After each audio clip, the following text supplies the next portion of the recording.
These are 10 personal finance rules that you must know. Please consider subscribing if you haven't already done so, and let's get right into it. Rule number 1 is the rule of 72. You've probably heard of this one before. It essentially is a quick freehand calculation of determining how long it would take to double a prospective investment.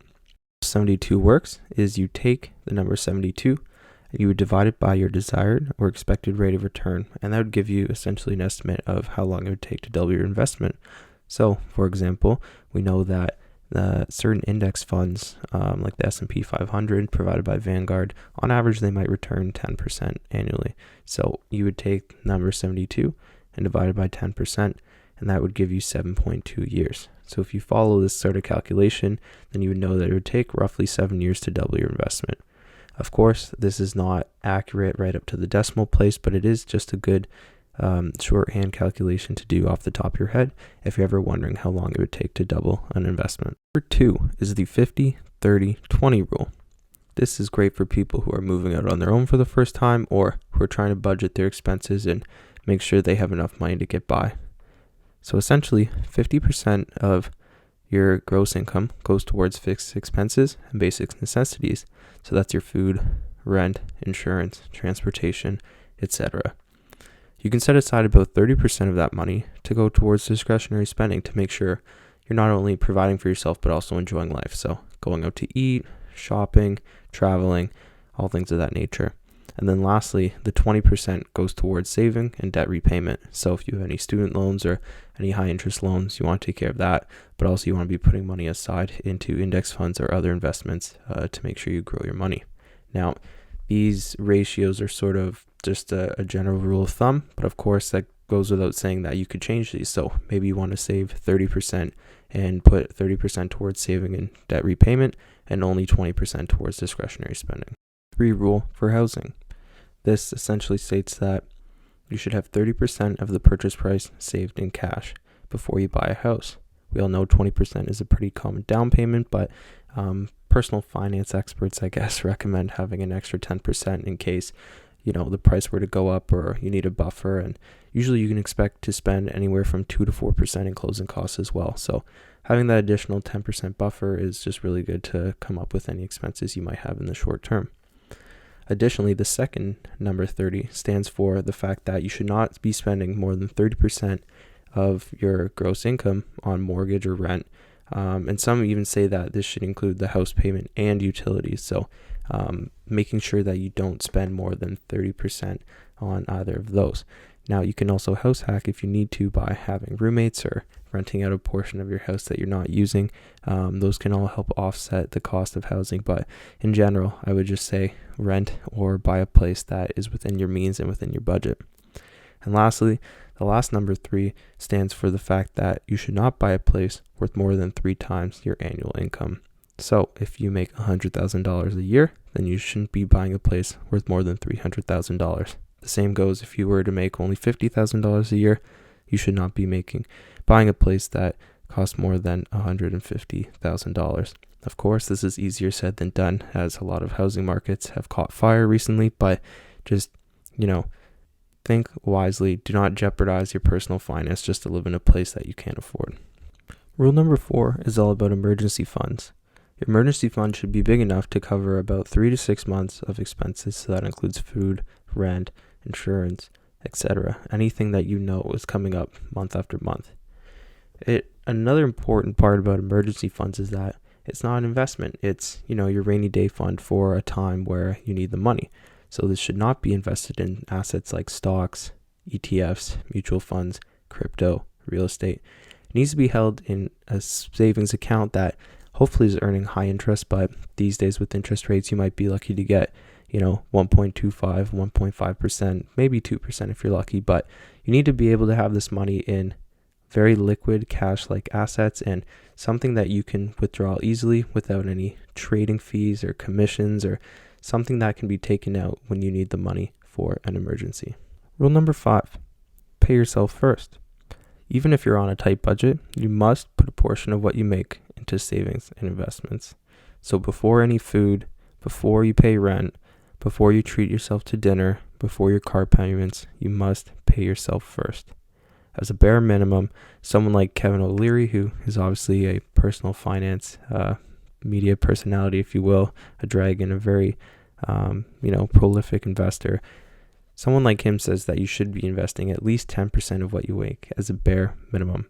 Now, of course, depending on how much you make and what your finances are like, you can obviously increase this as you go along. But at the bare minimum, you should be paying yourself first, at least 10% of what you make. Rule number 6, 100 minus your age. This isn't a rule you probably hear about too much because on this list of 10 rules, it might be the least applicable. But essentially, the rule of 100 minus your age says that the portion of your assets which should be in stocks and which should be in bonds. So, for example, if you're 20 years old, 100 minus your age would be 80. So that means 80% of your portfolio should be in stocks because they are riskier. However, someone who is 80 years old, so 100 minus their age would be 20, suggests that 80% of their portfolio should be in fixed income. Now, given the current interest rate environment and how the yields on certain fixed income haven't been that attractive for a few years, this rule might be not very relevant or applicable. So that's why you should take it with a grain of salt, but this is one that you may not have heard of that I thought should be added to this list. Rule number 7 is based off of retirement, and there's a few different ones here on this slide. So the first one is that you should save around 20 times your annual income for retirement. At first, when I was doing my research, a lot of people were saying 10 times, but I'm not sure that that is enough. So, for example, if you made $100,000 at only 10 times, would you be able to live off of $1 million? That'd be kind of tough because if you were, trying to live solely off of dividend income alone and you were yielding about 3 or 4% off of a $1 million portfolio, that's only $30,000 or $40,000. So it might be better in this case to say save 20 times your annual income. Now, if you do that, you should have $2 million in your portfolio when you retire. Also, another rule in this scenario for retirement is that you should only be living off of 60 to 70% of your pre-retirement income. So this means that your mortgage should be paid off. You shouldn't be supporting too many kids anymore. Things like that. You should generally have less expenses in retirement than you did when you were working. If this is not the case, then maybe the 60% set to 70% of your pre-retirement income rule won't work for you. But again, these are just rules of thumb. Rule number 8 is everyone's favorite, the infamous 4% rule. Now, just as a refresher, because this rule is so popular, the 4% rule suggests that you can withdraw 4% of your portfolio every year in retirement to fund your lifestyle and your expenses, but you can still have your portfolio grow. Now, let me give you an example. Say you're invested in some index funds and maybe some blue chip stocks or some dividend paying stocks, and you're able to earn a return of 8% per year. If you have $1 million portfolio, that would be a capital gain of $80,000. If you take out 4% of that $1,080,000 portfolio, you'd be taking out $43,200 to cover your expenses. But you would still leave some of that money in that first year capital gain in with your initial principal of $1 million, allowing your portfolio to compound over time and not jeopardize the growth. Now, this may slow the growth because the less you withdraw, the more principal you have to compound. And some might argue that because of inflation and because of the way things have been in the financial markets recently, 3% may actually be a better number to use. Rule number 9 is the 20-4-10 rule for cars. The preference is always to buy a pre-owned car in cash, but if you can't and you must lease a vehicle, this is what you should do. You should put 20% down as a down payment, but don't finance it for more than 4 years. And in total, you should not be spending more than 10% of your income on car payments. Last but not least, rule number 10 covers student loans. There's no real number or any trick here that is catchy and that will help you remember, but essentially, you should try to minimize your student loans as much as possible. Ideally, your student loan balance should not exceed what you expect to make in your first year out of school in a respective field.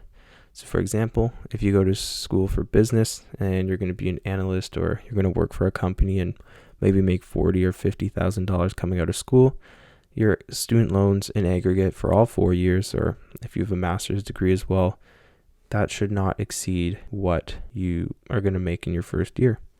However, it is very hard to apply to these rules because, as we know, there are many professions that pay really well as you gain seniority and as you gain experience, or even in your first year, such as doctors, lawyers, consultants, bankers, etc. So get creative. You can apply to scholarships, apply to bursaries. There's a lot of funding out there nowadays because people want to go to school, and companies or organizations and governments want to make school affordable and attainable for everyone. So do your best to minimize your student loans, live with roommates, shop on student discount days at the grocery store. Do whatever you can to save money in school, but do not jeopardize yourself with hundreds of thousands of dollars of loans because you may never ever get out from under it. This wraps up the video on 10 personal finance rules that you must know about. Thank you for watching. If you have any comments or any other rules, please leave them down below. I'd love to hear them. And please consider liking and subscribing. And I'm also on TikTok, so check me out at Slide Deck Finance. Thank you for watching, and I'll see you in the next video.